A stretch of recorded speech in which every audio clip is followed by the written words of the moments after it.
This is IA Forward, your playbook for success as an independent insurance agent. Here to help you knock it out of the ballpark are your hosts, Shane Tatum and Tonya Lead. Welcome to IA Forward. We are so excited to have a special guest with us today, Bryan Modisette. Shane, this is your brother-in-law, so you can tell us all the good stuff about Bryan. Yep, he married my bratty little sister, so he has to put up with her, and I'm thankful for that. He has been an integral part of taking the torch on our commercial lines. Keep in mind that area was an area that was really started by the individual that trained me around school districts and large commercial accounts, and something that she had done in the agency from the late 80s. And honestly, when I got into it, I tried to start doing it but couldn't stay focused on it. Bryan has succeeded in a way in an area that I actually failed at. That's been really fun to watch, and so I'm excited to have him here. So thank y'all for having me. I've been a part of the Integra family for about 5 years now.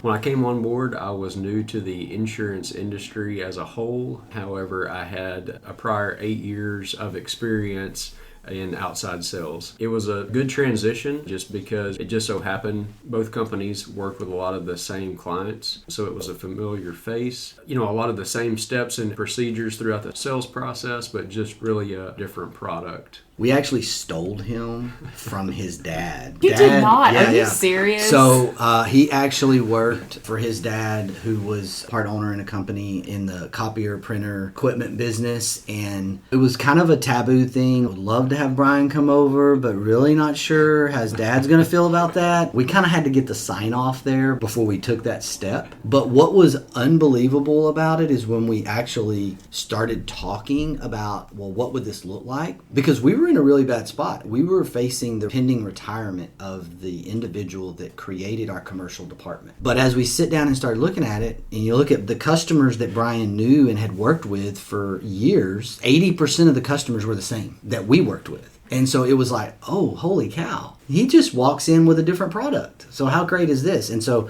it was a really cool alignment. All he had to do was just the little part of learning insurance, just understanding going from a tangible product, equipment, and moving to a completely intangible product of insurance. So Bryan, as you moved from outside sales to outside sales, what were the best things that you think from your training that you brought over to selling commercial insurance? When you're in a sales role of any kind, you've always really got to be working on that pipeline and having the next customer lined up or who you're going to target and go after. Being in a sales role, if you're sitting around without anything to do, that's a problem. Or if you're in your office sitting around. If you're in the office, it needs to be because you've got a lot of stuff to do, paperwork, back-end type stuff, but you've got to keep the pipeline full. Even in my prior job, there's a lot of legwork that goes in on the front end of things, and I've had a lot of discussions with people in general, regardless of the industry. When it comes to a sales role,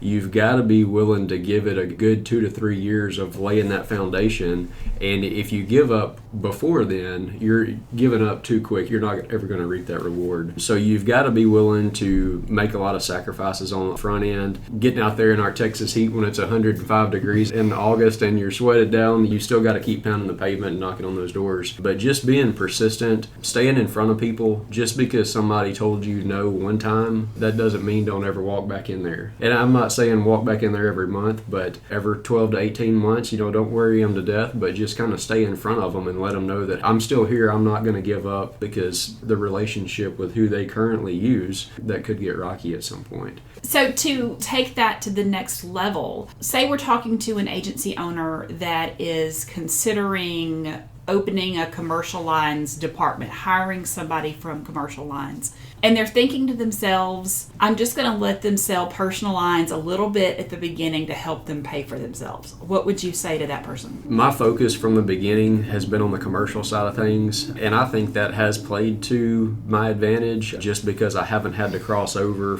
to the personal line side. There is a lot to learn on the commercial side. There's a lot of different lines of coverage. We do have some, I guess, niche markets, I guess you could say, that we have targeted. That did start before my time, and we've kind of carried that on. But I think it's kind of allowed us to be a reliable source for that specific industry. I would recommend to an agency owner, if you have the ability to try to be a specialist in some certain area, depending upon where you're geographically located at, you may have to be a generalist, but I would recommend trying to specialize in something. You may have to do a lot of homework on your own, learning the industry, making sure that if you target that specific industry, that you've got the carriers that can provide the adequate coverage for what that specific industry is going to be looking for. Bryan fully validated himself, which is a term that the commercial sector, hiring producers, uses a term of producer validation. And that's basically the producer paying for themselves, the producer being at a spot where they're going to survive, they're going to be a good investment for the agency. And Bryan fully validated himself between year 3 and 4.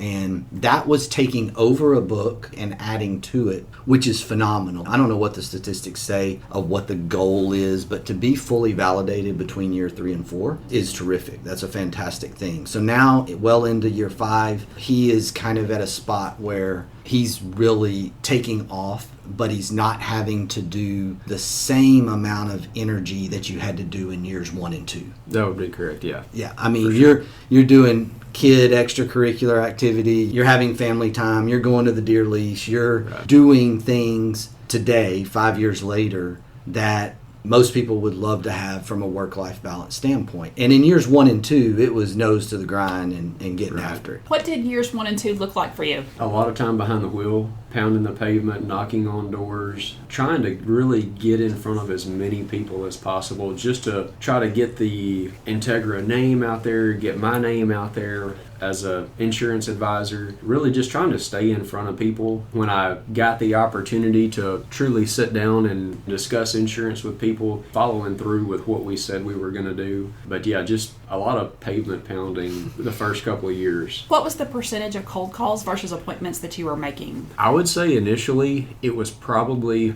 pretty low as far as the ability to set up a meeting based upon the number of calls that we were doing. Part of that was just me learning the insurance side of things, probably to key points to hit on or things to mention whenever you do get in front of that decision maker. A lot of legwork on the front end, out of the office, behind the wheel, getting our Integra name out there. What's the secret sauce for you to get past the gatekeeper? Or is it secret and you're not going to tell that? So I wish I had a secret sauce. It's the belt buckle. You know, where we're located at in the eastern part of Texas, there are very few locations that I walk into where you can't get to the decision maker. There are a lot of business owners that may be the only person in the office. I would say we can get to the decision maker pretty quickly, but just trying to know a little bit about the business they're in and the carriers that you have the ability to write through. If they're really good at something, you may mention that in your 30-second pitch to this client. We've got carriers X, Y, and Z, and they're provide great coverage for the type of industry that you're in. You've got to have some carrier knowledge, I would say, but then you need to know the type of client that you're talking to at the same time. When I think back on just his first couple of years, one, he went through a carrier producer school that was pretty intense. He actually went through the state auto pace setter, which has been around for a long time. You have to have state auto in order to go through that program. They're pretty intense. Very intense. It was very intense.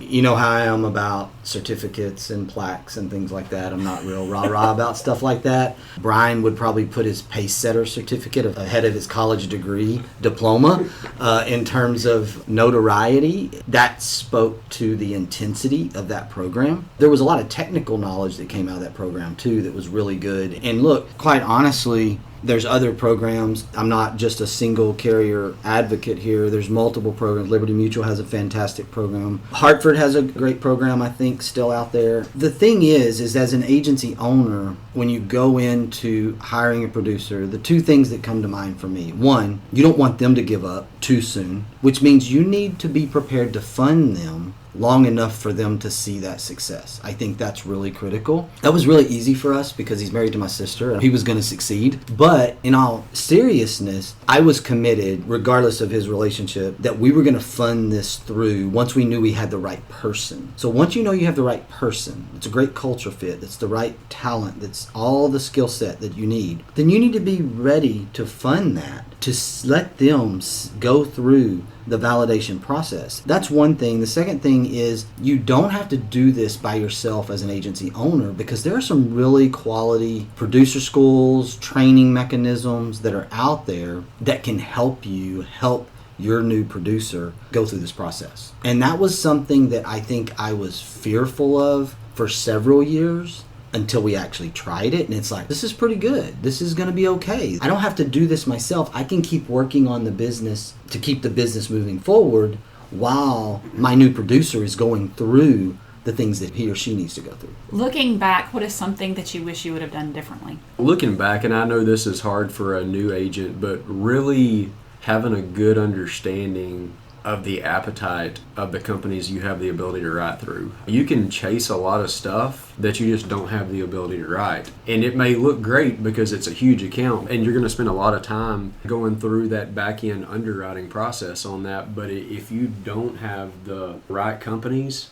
that are rearing and ready to write something like that, you are kind of wasting your time. Just having a good understanding of what you have the ability to do, not only from a company standpoint or from a carrier standpoint, but within the agency as well, whether it be your time or if that producer has a CSR helping them on the back end. If you're a one-man show or a one-man producer and a CSR, that's something to consider. If you're trying to take on a massive account, do you have the ability to service that account like they expect to be serviced or have gotten service from another agency? Insurance is just a means to an end. Before I got in the insurance industry, I knew nothing about insurance. All I knew was that I paid a premium and I assumed any and everything was just covered. Luckily, I'd never filed a claim. So in my cold calling, there are a lot of clients or insureds who have that mindset and they truly don't know the importance of insurance. They're well aware of what they're paying in premium, and some of them are paying a lot in premium, but they don't see the value or the importance that it can bring come the time of loss. So they can become really relaxed in being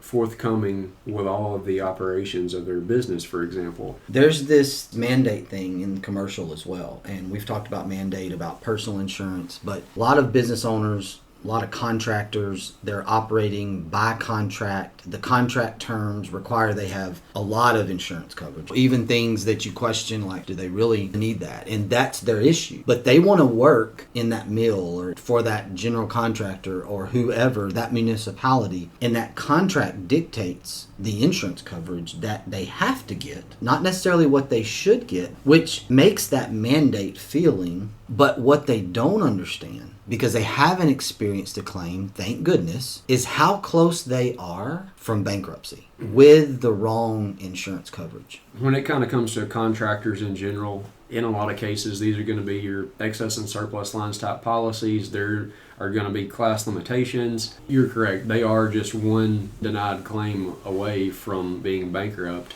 Whoever they're working for, whether it be a mill or a main contractor, they may be required to have $5 million in coverage. So there's great risk there. It's extremely important to make sure that the appropriate coverage is in place. I think the ultimate place that a commercial agent wants to be is to reach the level with your contractor customers where they think about giving you or showing you, providing you a copy of the contract the same way they would their attorney. If you can get to that level, you've reached the perfect place of the commercial consultative risk manager. They should automatically, but they don't want to give you that information. They feel like you're getting in their business too much, or maybe the terms of that agreement, they don't want that out. There's a little bit of reluctance for the customer to want to provide that, but it says what your coverage needs to be. These contracts are written by attorneys, and these attorneys are not writing a contract for the benefit of the subcontractor. They're writing the contract for the benefit of the mill, the general contractor, or whoever. The reality of this customer not being willing to give out the contract is a tough spot. So how do you convince Bubba or Bubette business owner to share that information and to trust you in that way? It's really just pushing the envelope, and just the fact that we need that, almost to the point of refusing to move forward in the quote process until we can get our hands on that, because there could possibly be specific requirements, like Shane said, in that contract that we have to make sure the appropriate coverage is there on the policy. So with contractors, that would be one of the first things that I would request, and if they can't provide it, it's really hard to move forward with the appropriate coverage. You're trying to be their risk advisor, they're looking to you to provide the appropriate coverage. So yeah, it's going to be needed. What advice would you give to someone who is starting out as a new commercial producer? Not to take the approach that you have to pick a street and call on every single business up and down that street. I kind of go back to knowing the appetite of your companies, but then also doing some of that underwriting on your own. If it looks like they're in a building is run down and there's no maintenance and junk everywhere, for lack of better words, that's going to be something that's difficult to write. I would recommend targeting those businesses that look like ownership does a good job of property maintenance, and if they have the ability to maintain the property in a good form or fashion, what I've learned is a lot of times it means that their overall business operations, they do a pretty good job on that, which means their losses are typically less. Turnover is typically less. They do a good job of maintaining their fleet, keeping the warehouse clean, that type of thing. So just learning the type of property has been a big help for me.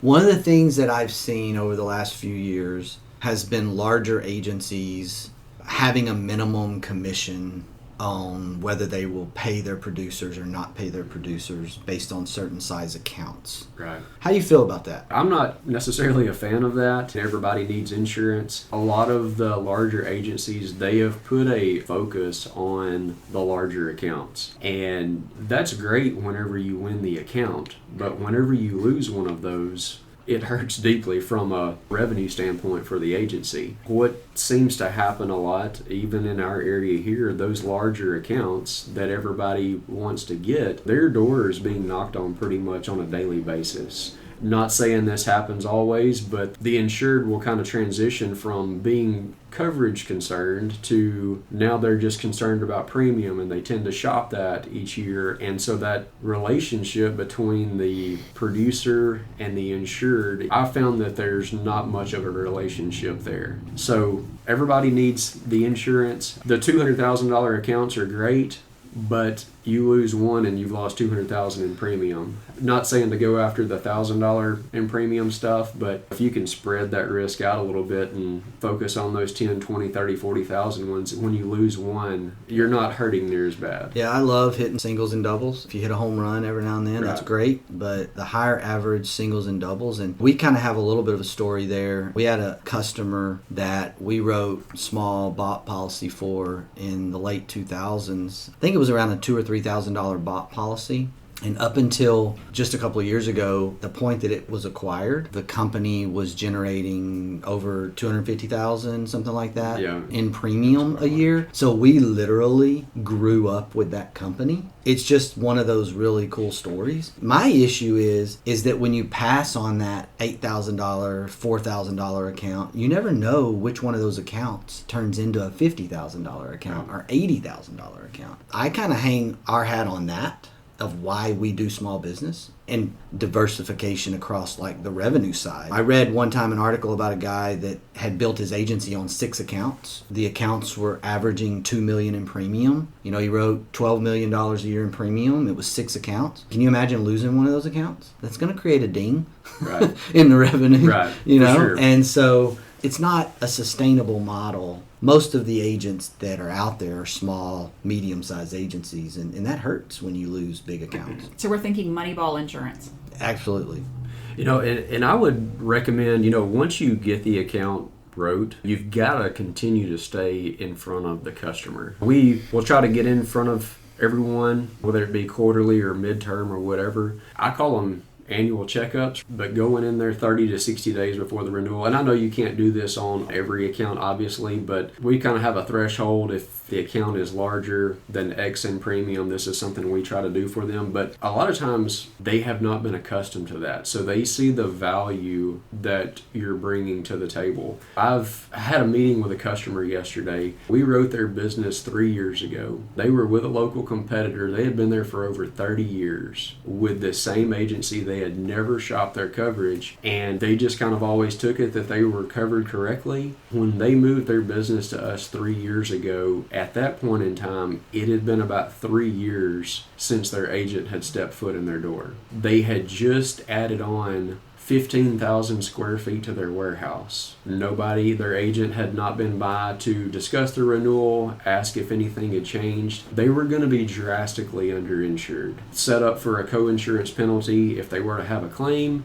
And with their expansions, with premiums increasing, it's went from a $50,000 account to over a $100,000 account in a 3-year period, just because of their expansions and premiums increasing. So just staying there with them, building relationships, letting the customer know that you do care, you make it personal. The sitting down and those well checkups annually seem to make a difference. As our commercial producer, how do you feel about us writing their home and car insurance? I do like the approach of being able to handle everything for our clients. Even though I am on the commercial line side, having a good relationship with the individuals on the personal line side, and knowing that whenever the opportunity does present itself to write one of our insured's home and auto, knowing that we have the staff on board and the adequate amount of staff that's knowledgeable to be able to pass that off and know that it's going to be handled appropriately is a great advantage. What would you say to a commercial lines producer that doesn't want the home and car and umbrella written at the same agency because something may go wrong? I certainly understand that. Being a risk advisor,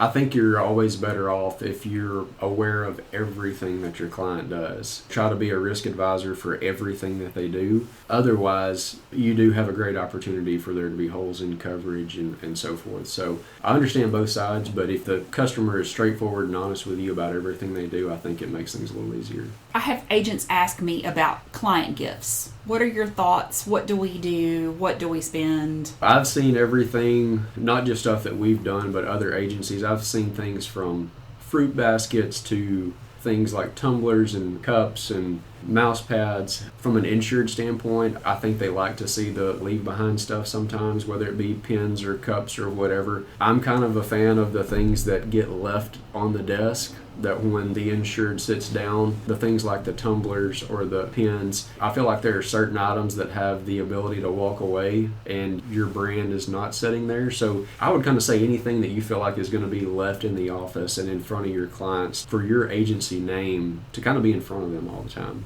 I think maybe like we should do some cardboard cutouts of you Yeah. and like have it over in the corner.